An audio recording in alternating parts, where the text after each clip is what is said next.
For more than 40 years, Reiner never really answered one big question straight up.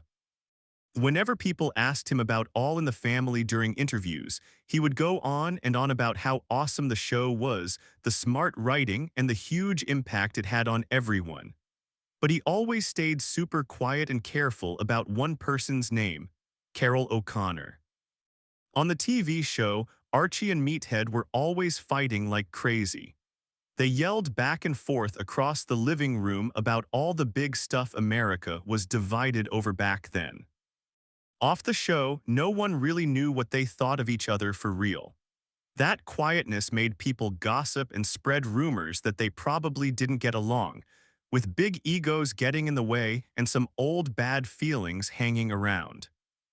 But right before Rob passed away, he finally opened up and told the plain truth. And wow, it totally flips what everyone thought they knew about the guy who played Archie Bunker, and about Rob too. The first big meeting between Carroll O'Connor and Reiner on set. When Rob joined All in the Family back in 1971, he quickly got that this wasn't some chill, easygoing place to work. It felt super intense, like a room full of pressure ready to explode. The whole point of the show was to spark real fights and arguments, and Rob's character, Michael Meathead Stivic, was created basically to go head-to-head against Archie Bunker, who was played by Carroll O'Connor. Every single line Mike had was meant to poke at Archie, trap him in his words, and show why he was wrong on big issues. By the time Rob showed up, Carroll was already in the middle of big behind-the-scenes battles. He argued a lot with the show's creator, Norman Lear, about the scripts, the funny tone, and what the show was really trying to say. Carroll kept pushing that Archie couldn't just turn into a silly cartoon. He said if Archie was only funny with no real consequences, the character could end up being harmful for real. All that stress leaked onto the set every day, and Rob stepped right into the middle of it. Carroll didn't come over with a big welcome or friendly chat. Nope, he just watched Rob super closely, like he was sizing him up. During rehearsals, Carroll would change things on purpose. He'd pause longer than the script said, stay silent extra beats, or hit his lines with way more power than expected. That made Rob have to throw away his planned way of acting and just react for real in the moment. The arguments on camera were rough and loud, and Carroll made sure they felt super real and intense. He threw out those mean insults with so much belief that Rob sometimes wondered if Carroll was actually mad even after they yelled cut. But the deeper talks happened once filming stopped for the day. Carroll didn't raise his voice or get loud. He gave advice quietly. One time he told Rob, "If you don't fully believe what you're saying, the audience will spot it way before the laugh track kicks in." That was how something deep and tricky started between them. Carroll wasn't looking for Rob to just follow orders like a robot. He wanted Rob to fight back hard enough to really challenge Archie. Rob figured out quick that to make it on that tough set, he had to rise up to Carroll's tough standards instead of trying to dodge them. The night that Carroll O'Connor totally changed how Reiner saw things. By the time All in the Family hit its 8th season, the back and forth between Archie and Mike had started feeling kinda routine and predictable. They fought just because that's what the show needed them to do every week. Archie threw out his usual insults. Mike shot back with his strong beliefs about what's right and wrong. Viewers at home laughed, picked sides, or even argued with their own families, but deep down, not much seemed to shift or grow. Even Rob admitted later that those arguments were starting to feel like they were stuck in a loop. Lots of noise, but no real progress. Then along came the episode called Two's a Crowd. At first glance, it seemed like an easy fix. Stick just two guys in one spot to keep costs down and fill the time. Archie and Mike end up stuck overnight in the storeroom at Archie's bar after getting locked in by accident. There's a bottle of booze handy, the hours drag on slow. What hardly anyone watching knew was that the most emotional, powerful part of that episode wasn't even fully written in the script. Carroll O'Connor had been holding onto this big idea for years. He had built up Archie's hidden inner world in his mind all by himself, super carefully, because he knew showing it too soon would make the character weaker. When Mike finally says something like, "I don't understand how you get to feel this way about people," Carroll spotted his perfect chance. Instead of brushing it off like usual, Archie opens up and answers for real, honestly, maybe for the first time ever on the show. He talks about his dad with real love and loyalty, no anger at all. He explains how getting hit was just discipline to him, being shut away was teaching lessons, and even harsh stuff felt like love back then. Archie says the same man who showed him how to throw a ball and held his hand on walks when he was tiny couldn't possibly be wrong about the world. If his father thought some folks were bad or dangerous, then Archie believed it too. Giving up those ideas would feel like giving up his dad's love. Later, Carroll broke it down super simple. He said the poison got into the system.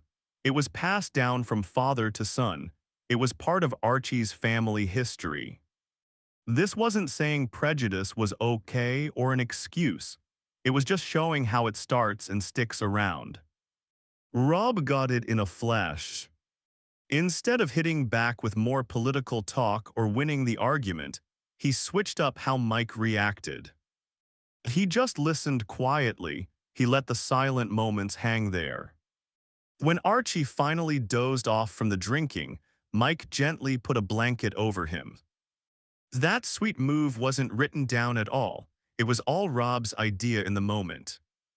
From that episode on, their whole dynamic shifted in a big way. Mike stopped treating Archie like some bad guy he had to crush. He started seeing him as a hurt person carrying fears handed down from his family. The loud yelling didn't go away completely, but it started meaning something deeper.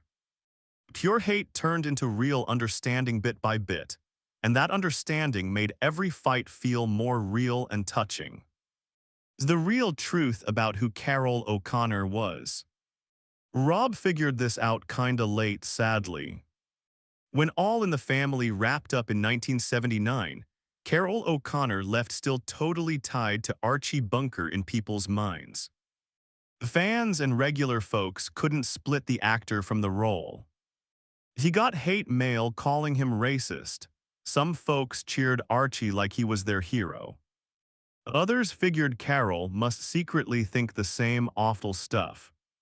Rob saw all this happen from the side, and for the first time, it struck him as really unfair. That storeroom moment from years before suddenly meant even more.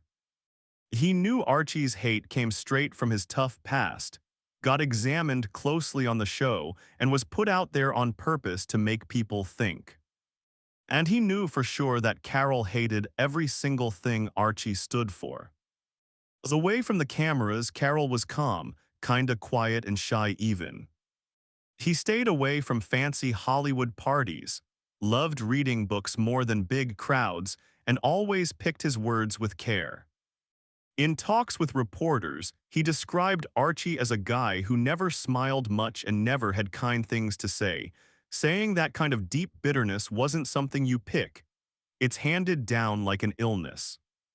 Again, not an excuse, just the honest explanation. This way of seeing things really shaped Rob when he moved into directing movies full-time. You can spot Carroll's influence clear as day. In Stand By Me, it shows how hurts from being a kid can quietly control you as an adult.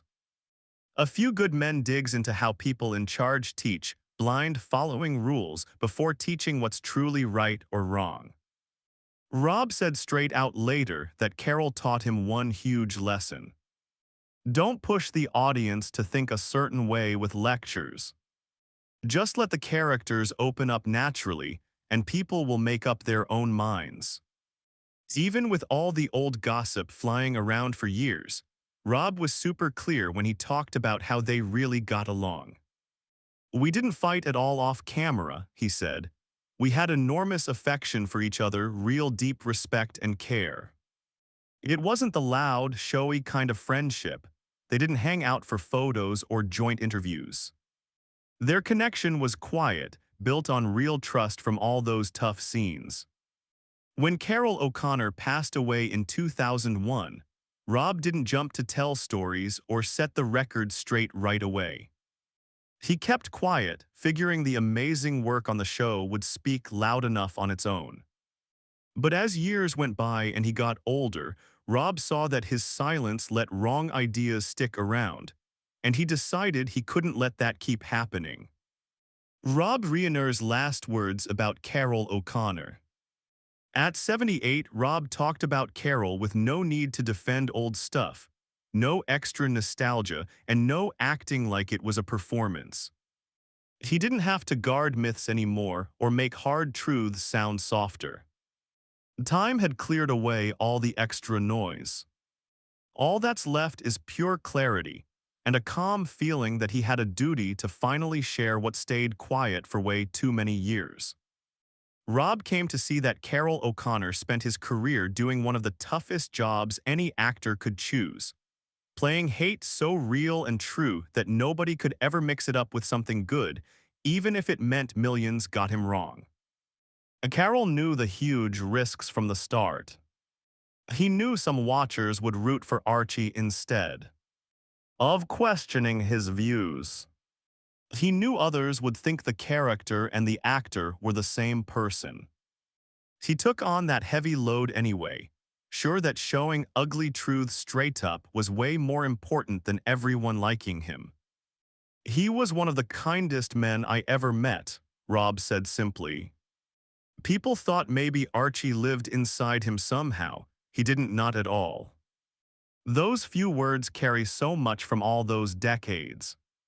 Rob watched for years as crowds cheered Archie's harsh lines or pointed fingers at Carroll like he believed them, never guessing the huge emotional toll it took to keep that pretend world going. Carroll hardly ever spoke up to defend himself in public. He didn't break down Archie's secrets. He didn't clear up the mix-ups. He trusted that the powerful work would prove the truth eventually. Only toward the end did Rob truly get how alone that must have felt, being hated by some, cheered wrongly by others, or totally misunderstood, all while staying silent for the good of the story. Thinking back now, Rob says the scary feeling he had on the All in the Family set was never really about the loud fights.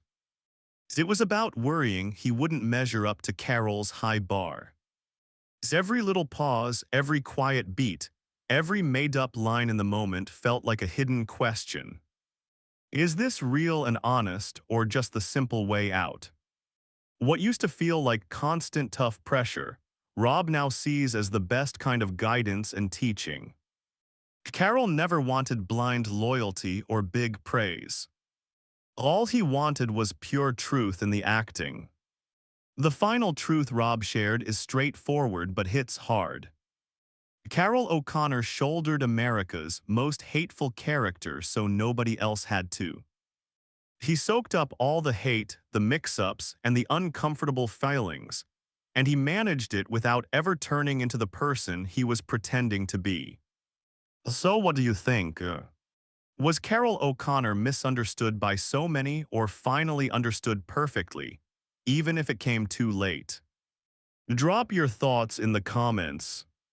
And if this behind-the-scenes story blew your mind or touched you, hit subscribe for more hidden stories about television's boldest icons.